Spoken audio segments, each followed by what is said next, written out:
La radiodiffusion télévision française vous présente une émission de Madame Simone, L'art du comédien. Propos et pratiques. Cette série est plus particulièrement consacrée à des essais d'interprétation. Aujourd'hui, Marie-Thérèse Arène travaille le rôle d'Aricie, de Phèdre de Racine, la scène première du second acte, avec Daniel Dramont qui lui donne la réplique dans Ismène. Réalisation Georges Godbert.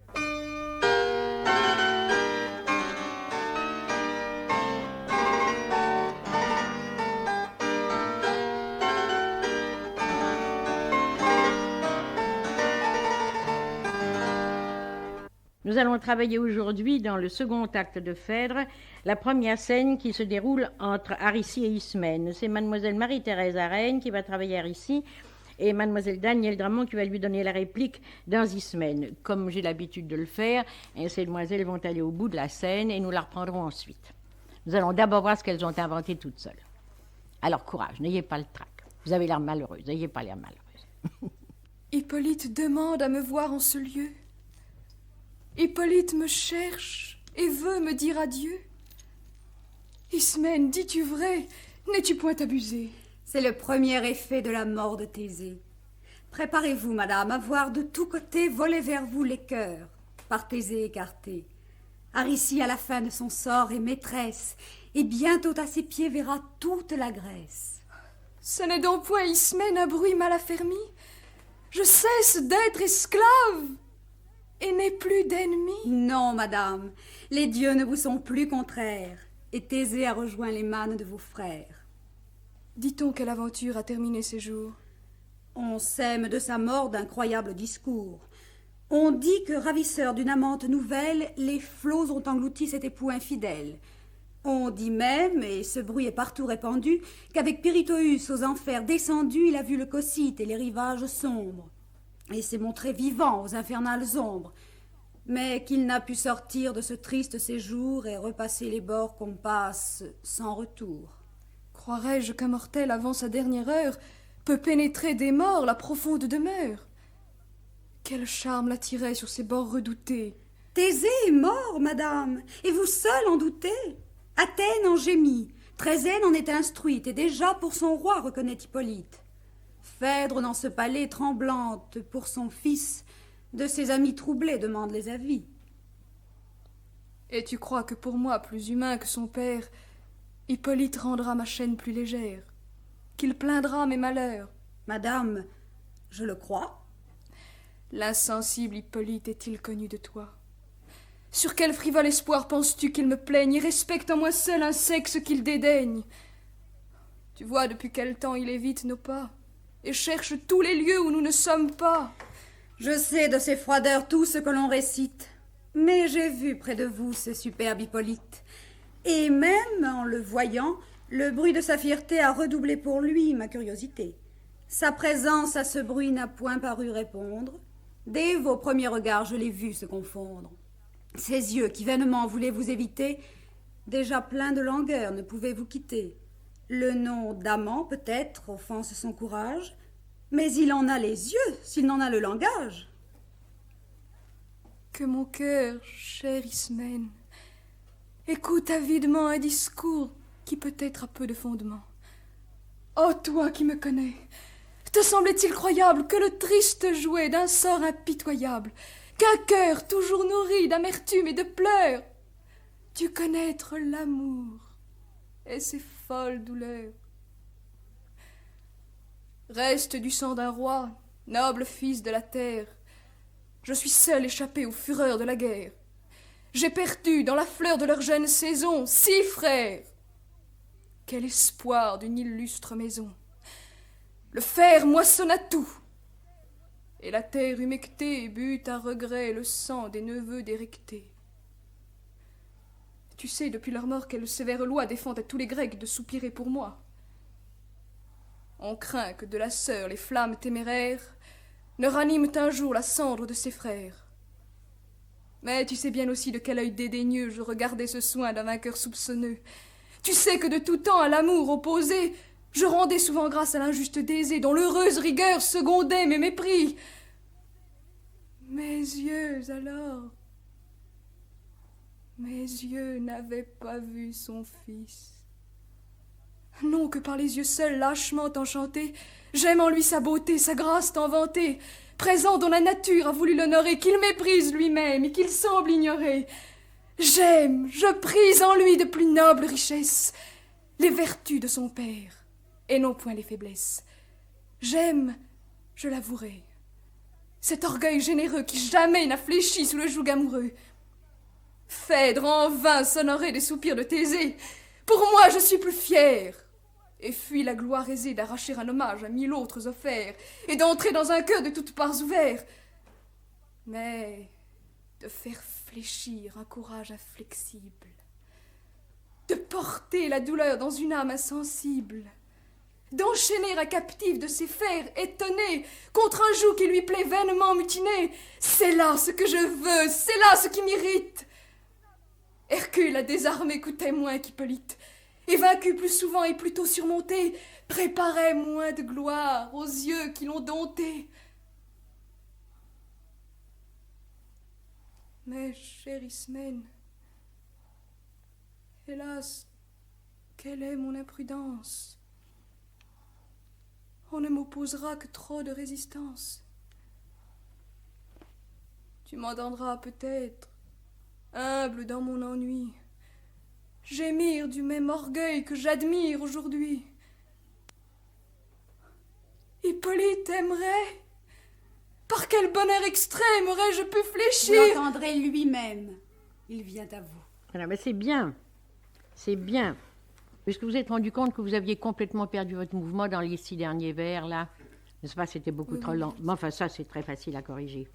C'est bien, c'est très juste. Juste de sentiment et juste d'intonation. Il y a une chose qui me frappe beaucoup. Je voudrais que vous vous en rendiez compte. Je crois que c'est une chose que vous pouvez corriger avec le temps. Vous le jouez trop jeune fille. Vous allez me dire que c'est une jeune fille, évidemment. Mais vous le jouez presque comme une ingénue. Aricie n'est pas une ingénue. Et je crois qu'on commet toujours une erreur quand on joue Aricie comme une ingénue. Remarquez dans les confidences qu'elle fait à Ismène tout ce qu'elle a vu. Elle a vu tuer ses frères, elle a assisté à des combats atroces. C'est une fille qui est esclave. C'est une fille qui, pour la première fois, ressent l'amour. C'est une suite de sentiments qui sont des sentiments extrêmement graves.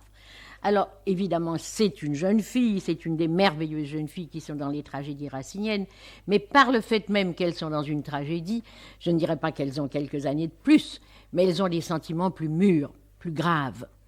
Et alors, je crois, à la fin de votre scène, votre voix était une voix beaucoup plus affermie qu'elle ne l'était au début. Est-ce que c'est parce que vous aviez du trac? Oui, peut-être. Ah oui, parce que alors, vous avez commencé sur un registre qui était le registre d'Agnès. Est-ce que vous l'avez senti? Oui, madame. Alors, il faut que ce soit beaucoup plus grave tout de suite. Oui. Et toute la scène doit peser plus lourd. Et quand Aricie est jouée par une personne comme Madame Renéfort, je ne sais pas si vous l'avez vu, alors le rôle prend toute son importance parce qu'on a l'impression, en effet, d'un être plein de gravité, de sérieux, pour qui l'amour est une espèce de catastrophe admirable, mais une catastrophe. Tandis que là, quand c'est joué sur le registre où vous avez pris votre voix, ça reste quelque chose d'enfantin. Or, il n'y a rien d'enfantin chez Aricie. Il y a cette fameuse coquetterie à laquelle on fait toujours allusion, et en effet, il y a chez elle une certaine coquetterie, et même assez cocasse, quand elle dit « c'est là ce que je veux, c'est là ce qui m'irrite », on a tout à coup l'impression que son orgueil compte plus que son amour. Mais enfin, oublions ce vers que j'aimerais mieux qu'il n'existe pas, et tenons-nous-en à ce qu'elle dit, c'est-à-dire qu'elle l'aime. Alors, il faut malgré tout que vous trouviez, vous allez le redire, que vous trouviez un accent sensiblement plus grave. Il faut que la scène pèse beaucoup plus lourd. Et pour ça, le timbre de la voix a une très grande importance. Le timbre de la voix, la force de l'articulation et de l'accentuation, est quelque chose de plus résolu dans le débit et dans le sentiment. Mais vous avez des très grandes qualités, tout ça est très très juste, il n'y a pas eu une faute, une erreur au point de vue de la justesse qui est extrêmement important. Je crois que vous n'êtes pas faite pour jouer la tragédie à la vérité. Je crois que vous faites très bien de le travailler parce qu'il faut toujours travailler les choses pour lesquelles on n'est point fait pendant un certain temps parce que c'est un effort important et dont on profite. Mais certainement, il ne faut pas que vous pensiez faire une carrière dans la tragédie. Je crois que vous perdriez votre temps, ce serait une erreur. Vous pouvez jouer les jeunes premières dramatiques, les très jeunes premières dramatiques, mais si vous voulez faire ce que je vous dis, travaillez très sérieusement votre voix, de manière à élargir votre clavier, qui pour le moment est trop restreint, vous pourrez certainement jouer les jeunes premières dramatiques. Mais je ne crois pas que vous puissiez aller jusqu'à jouer la tragédie. Alors vous allez le reprendre dans ce sentiment-là, en ne pensant pas que vous pourrez jamais arriver à jouer la scène comme, à mon avis, il doit être joué, c'est-à-dire avec une grande gravité et pesant lourd, mais en faisant un travail qui va vous être très utile. Alors reprenez-le. Enfin, c'est bien. Hippolyte demande à me voir en ce lieu. Voyez-vous, il faut l'attaquer déjà avec beaucoup plus de vigueur. Hippolyte demande à me voir en ce lieu, n'est-ce pas? Hippolyte me cherche et veut me dire adieu. Ça, c'est deux choses. Hippolyte me cherche et veut me dire adieu. Tout ça, très grave. Vous voyez ce que ça représente, à la fois au point de vue affectif pour elle et au point de vue de sa situation dans le palais. Tout à coup, cette captive qui sent qu'elle va cesser d'être esclave, c'est très important. Tout ça doit peser un certain poids. Hippolyte demande à me voir en ce lieu. Non, votre voix remonte. Non, oui. Hippolyte demande à me voir en ce lieu. Hippolyte me cherche et veut me dire adieu. Ismène, dis-tu vrai? N'es-tu point abusé? Bien. Alors, voyez-vous, le ton que vous aviez sur le dernier vers, eh bien, il est bon. C'est celui-là qu'il faut dès les deux premiers. Ah bon? C'est « est-ce possible? Est-ce possible ?» Hippolyte demande à me voir en ce lieu. Voilà. Hippolyte me cherche. Attention, votre voix monte. Hippolyte me cherche. Non, non, la voix monte. Non. Ah, c'est comme ça, oui, vous avez raison de taper du pied, c'est très difficile. Hippolyte me cherche et veut me dire adieu. Ismène, dis-tu vrai? Et ne perdez pas votre mouvement, n'est-ce pas? Ne perdez pas votre mouvement. Mais je sais bien, il faut penser à tout à la fois, c'est ça la difficulté, mais enfin c'est comme ça, nous ne le changerons pas. Hippolyte demande à me voir en ce lieu, Hippolyte me cherche et veut me dire adieu. Ismène, dis-tu vrai, n'es-tu point abusé? Tout ça, c'est un seul mouvement et une seule intonation qui est « est-ce possible, est-ce possible, est-ce possible ?» Très chaleureux, très grave. Hippolyte demande à me voir en ce lieu. Voilà. Hippolyte me cherche et veut me dire adieu. Ismène, dis-tu vrai, n'es-tu point abusé? Bien. C'est le premier effet de la mort de Thésée. Préparez-vous, madame, à voir de tous côtés voler vers vous les cœurs, par Thésée écarté. Aricie, à la fin de son sort, est maîtresse, et bientôt à ses pieds verra toute la Grèce. Voyez-vous, toutes les deux, vous avez un petit peu l'air de potiner, c'est ça qui est ennuyeux. Il faudrait tout de même un petit peu sortir de ce ton-là, n'est-ce pas? Alors, Ismène aussi. Alors, entraîné par le ton d'Aricie, au premier abord, vous avez fait ça. Il faut toutes les deux faire bien attention à ça, n'est-ce pas? C'est qu'il est tout de même question de vie et de mort, là. Tandis vous avez un peu l'air de dire, ça va s'arranger, tu vas voir le modèle de chez Chanel. Même pas ça. Alors, reprenez mes enfants. Oui. Hippolyte demande à me voir en ce lieu. Ah, accentuez bien, demande. Hippolyte demande à me voir en ce lieu. La voix monte, attention. Hippolyte me cherche et veut me dire adieu. Ismène, dis-tu vrai, n'es-tu point abusé? C'est le premier effet de la mort de Thésée. Préparez-vous, madame, à voir de tous côtés voler vers vous les cœurs, par Thésée écarté. Ah oui, mais par le fait que vous ne patinez plus, c'est pas une raison pour que ça devienne froid, n'est-ce pas? C'est le premier effet de la mort de Thésée. Préparez-vous, madame, à voir de tous côtés voler vers vous les cœurs, par Thésée écarté. Aricie, à la fin de son sort, est maîtresse, et bientôt à ses pieds verra toute la Grèce. C'est très grave, tout ce qui se passe là.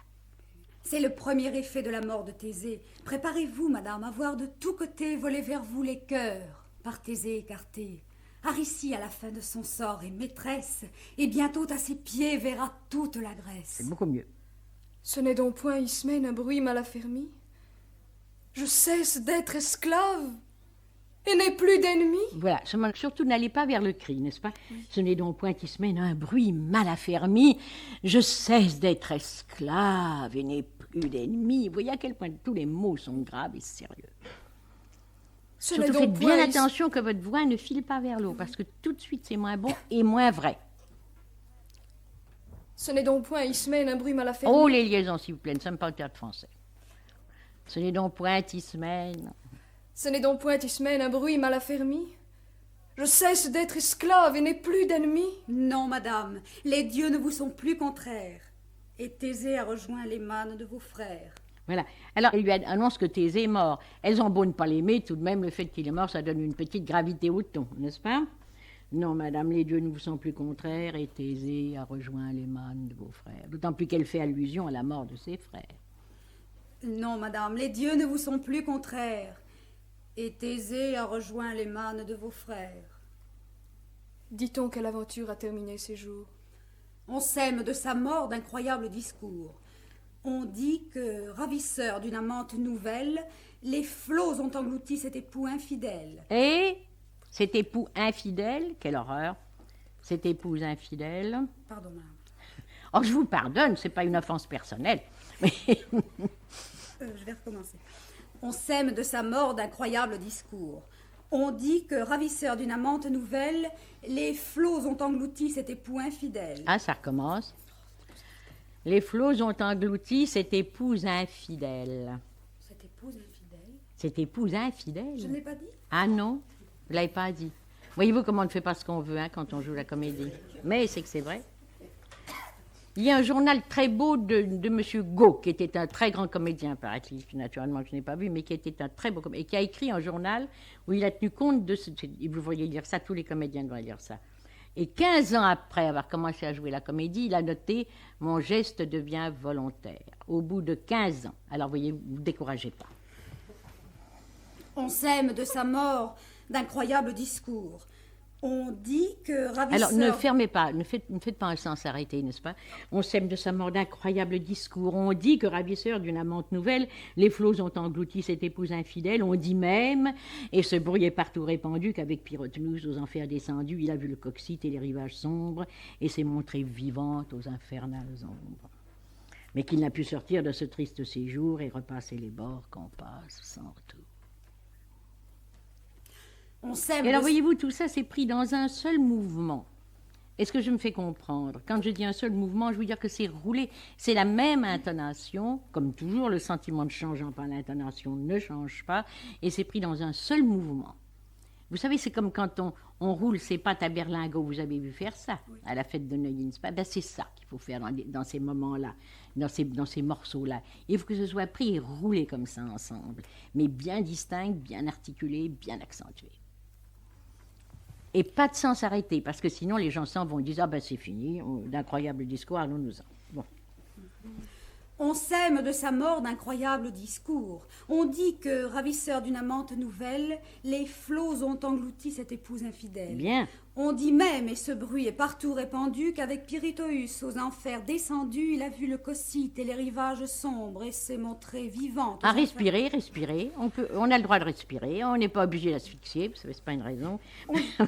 On dit même, et ce bruit est partout répandu, qu'avec Pirithous aux enfers descendu, il a vu le cocyte et les rivages sombres, et s'est montré vivant aux infernales ombres, mais qu'il n'a pu sortir de ce triste séjour et repasser les bords qu'on passe sans retour. C'est mieux. Croirais-je qu'un mortel, avant sa dernière heure, peut pénétrer des morts la profonde demeure? Quel charme l'attirait sur ces bords redoutés? Alors voyez-vous, vous avez laissé tomber le mouvement, là. Je lui ai demandé de reprendre ça dans un seul mouvement. Il faut au contraire que vous releviez le mouvement, là, vous, n'est-ce pas? Croirais-je, c'est pas possible. C'est ça le sens. Croirais-je qu'un mortel, avant sa dernière heure, peut pénétrer des morts la profonde demeure? Quel charme l'attirait sur ces bords redoutés? L'intonation, si tu m'en racontes, enfin, n'est-ce pas, pour parler noblement. Croirais-je qu'un mortel, avant sa dernière heure, Bien. peut pénétrer des morts la profonde demeure? Quel charme l'attirait Bien. sur ces bords redoutés? Thésée est mort, madame. Oh, comme elle est gaie. Oui. Thésée est mort, madame, lui dites-vous. Thésée est mort, madame. Et vous seul en doutez. Athènes en gémit, Trézène en est instruite, et déjà pour son roi reconnaît Hippolyte. Phèdre dans ce palais tremblante pour son fils, de ses amis troublés demande les avis. Et tu crois que pour moi, plus humain que son père... Voilà le mouvement de la scène. Mais encore une fois, je ne vous demande pas de m'imiter, je ne vous demande pas une chose mécanique, je ne saurais trop le répéter. Ce que je veux, c'est que vous entriez à l'intérieur même et dans le mouvement interne de la scène et que ceci vous commande. N'est-ce pas? Mais ne lui dites pas, Thésée est mort, ça y est. Hein? Elles sont gaies, ces enfants, c'est bien naturel. Thésée est mort, madame, et vous seul en doutez. Athènes en gémit, Trézène en est instruite. Athènes en gémit. Athènes en gémit, Trézène en est instruite. et déjà pour son roi reconnaît Hippolyte. Phèdre dans ce palais tremblante pour son fils, de ses amis troublés demande les avis. Voyez-vous, vous avez laissé tomber votre mouvement, et ça aussi, il faut que ce soit pris comme la pâte à berlingot et roulé dans un seul mouvement. Et encore une fois, la scène doit monter sans cesse. Et vous, le rôle que vous jouez là-dedans, qui est votre rôle de confidente, ne vous permet pas de relever le mouvement. C'est toujours Aricie, mais il ne faut pas que vous le perdiez une fois qu'elle a remonté le mouvement. Alors, elle vous dit « Croirais-je comme mortel avant sa dernière heure ?» et vous reprenez « Thésée est mort, madame, et vous seul en doutez. Athènes en gémit, Thésée en est instruite, et déjà pour son roi reconnaît Hippolyte, Phèdre dans ce palais. » Et ce sont autant d'arguments que vous faites valoir. Alors, c'est chaleureux, tout ça. Puis vous êtes très contente de ce qui arrive, évidemment, contente pas au point d'annoncer la mort de Thésée, comme si c'était tout de même, comme si on vous avait apporté un sac de berlingot. Mais enfin, malgré tout, c'est le changement de sort qui intéresse Aricie vous intéresse de même. Enfin, vous lui êtes dévoué, vous l'aimez. Et l'intonation, c'est même, mais pourquoi nier? Enfin, il est mort, je vous assure, et la preuve, ici on pleure, ici on intrigue, ici. C'est ça, l'intonation. Alors reprenez ça, mon petit enfant. Thésée est mort, madame, et vous seul en doutez. Athènes en gémit, Trézène en est instruite, et déjà pour son roi reconnaît Hippolyte. Phèdre dans ce palais, bien, tremblante pour son fils, de ses amis troublés demande les avis. Bien. Et tu crois que pour moi, plus Ah humain... non. Là, alors tout de suite, n'est-ce pas? Tout de suite. Et tu crois que pour moi, plus humain que son père, Hippolyte rendra ma chaîne plus légère, qu'il plaindra mes malheurs? Madame, je le crois, l'insensible Hippolyte est-il connu de toi? Sur quel frivole espoir penses-tu qu'il me plaigne et respecte en moi seul un sexe qu'il dédaigne? Tu vois depuis quel temps il évite nos pas et cherche tous les lieux où nous ne sommes pas. Phèdre dans ce palais, tremblante pour son fils, de ses amis troublés demande les avis. Et tu crois que pour moi, plus humain que son père, Hippolyte rendra ma chaîne plus légère, qu'il plaindra mes malheurs? Madame, je le crois. L'insensible... Ah non, pas madame, je le crois. Madame, je le crois. Madame, je le crois. Bien. L'insensible Hippolyte est-il connu? Laissez pas tomber le mouvement, l'insensible. Reprenez toujours le mouvement.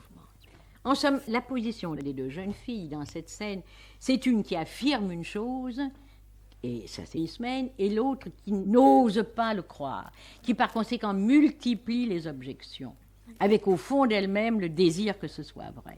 Alors il y a une multiplication des objections que je veux sentir toujours monter. Elle a d'abord dit « ça n'est pas vrai, Thésée n'est pas mort, ce sont des histoires ». Et à partir du moment où on prononce le nom d'Hippolyte, alors maintenant les objections vont porter sur Hippolyte lui-même jusqu'au moment où elle avoue qu'elle l'est. Madame, je le crois. L'insensible Hippolyte est-il connu? Attaquez-le bien, l'insensible Hippolyte est-il connu de toi? Madame, je le crois. L'insensible Hippolyte est-il connu de toi? Sur quel frivole espoir penses-tu qu'il me plaigne et respecte en moi seul un sexe qu'il dédaigne?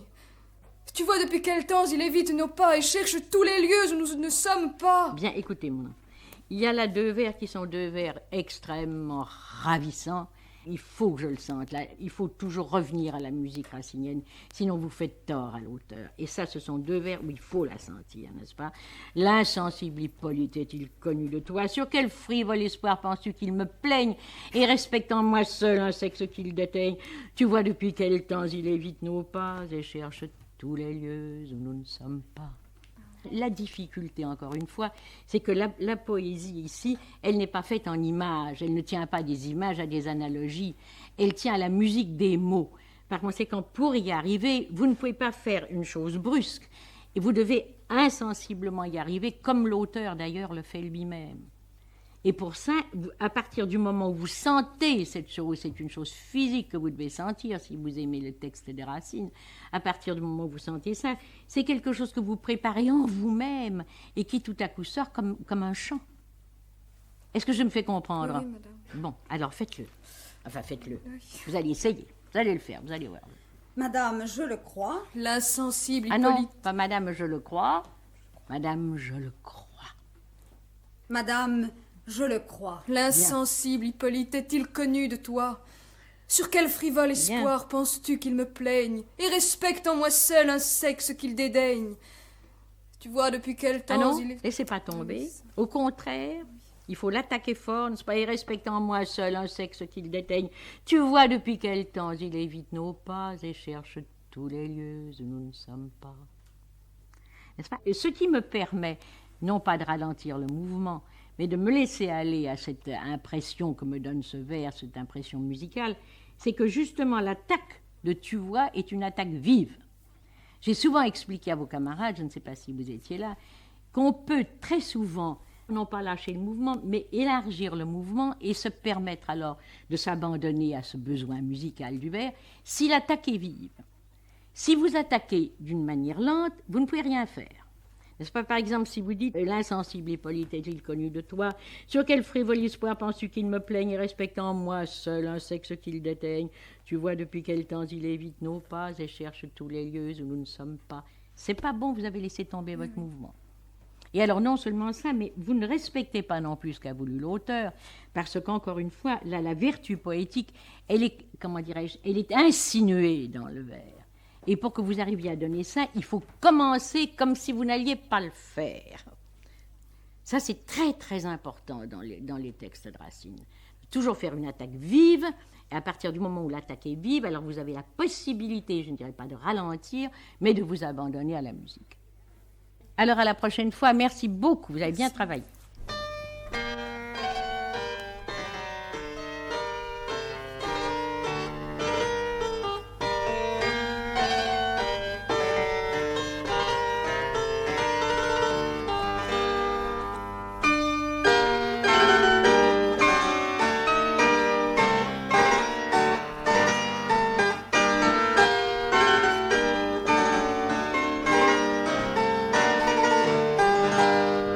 La radiodiffusion télévision française vous a présenté une émission de Madame Simone, L'art du comédien. Propos et pratiques. Aujourd'hui, Marie-Thérèse Arène a travaillé le rôle d'Aricie, de Phèdre, de Racine, la scène première du second acte, avec Daniel Dramont qui lui donnait la réplique dans Ismène. Réalisation Georges Godbert.